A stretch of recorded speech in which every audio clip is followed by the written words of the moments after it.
മുഖ്യ തെരഞ്ഞെടുപ്പ് ഓഫീസർ വിളിച്ച യോഗത്തിൽ സമഗ്ര വോട്ടർ പട്ടിക പരിഷ്കരണത്തെ എതിർത്ത് LDF-ഉം UDF-ഉം പരിഷ്കരണത്തിന് 2002 വോട്ടർ പട്ടിക ആധാരമാക്കുന്നതിനും വിമർശനം. എന്നാൽ BJP പരിഷ്കരണത്തെ പിന്തുണച്ചു. സമഗ്ര വോട്ടർ പട്ടിക പരിഷ്കരണത്തിനുള്ള നീക്കത്തെ LDF-ഉം UDF-ഉം എതിർത്തു. നടപ്പാക്കാനാണ് നീക്കമെങ്കിൽ 2002 വോട്ടർ പട്ടിക ഒരു കാരണവശാലും അംഗീകരിക്കാൻ കഴിയില്ലെന്നാണ് നിലപാട്. പകരം 2024 വോട്ടർ പട്ടിക അടിസ്ഥാനമാക്കി പരിഷ്കരണമെന്ന നിർദ്ദേശം മുന്നോട്ട് വെച്ചു. നിയമപരമായും ഇതാണ് ശരിയെന്ന് ഇരുമുന്നണികളിലെയും പാർട്ടി പ്രതിനിധികൾ യോഗത്തിൽ നിലപാടെടുത്തു.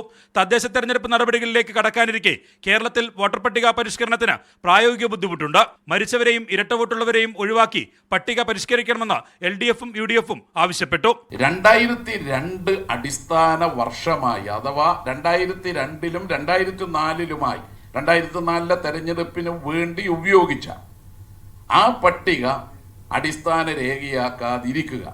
ഡ്യൂപ്ലിക്കേറ്റ് വോട്ടർമാരുണ്ടോ, ഡബിൾ വോട്ടർമാരുണ്ടോ, മരിച്ചുപോയവർ വോട്ടർ പട്ടികയിൽ കിടപ്പുണ്ടോ, അവരെ കണ്ടെത്താനും ഒഴിവാക്കാനും ഉള്ള എത്രയോ മെക്കാനിസം ഇലക്ഷൻ കമ്മീഷന്റെ മുൻപാകെ ഉണ്ടെന്നിരിക്കെ അത് ഒഴിവാക്കുന്നതാണല്ലോ വോട്ടർ പട്ടികയുടെ ശുദ്ധീകരണം.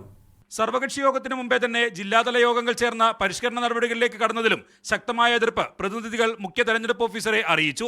വോട്ടർ പട്ടിക കുറ്റമറ്റതാക്കാൻ പരിഷ്കരണം നല്ലതാണെന്നായിരുന്നു BJP പ്രതിനിധിയുടെ നിലപാട്. പാർട്ടികളുടെ അഭിപ്രായം രേഖപ്പെടുത്തിയിട്ടുണ്ടെന്ന് മുഖ്യ തെരഞ്ഞെടുപ്പ് ഓഫീസർ അറിയിച്ചു. വോട്ടർ പട്ടിക പരിഷ്കരണ നടപടികൾ യോഗത്തിൽ വിശദീകരിച്ചു. പരിഷ്കരണത്തിനെതിരെ നിയമസഭ ഈ മാസം 29-ന് പ്രമേയം പാസാക്കും. മീഡിയ 1 തിരുവനന്തപുരം.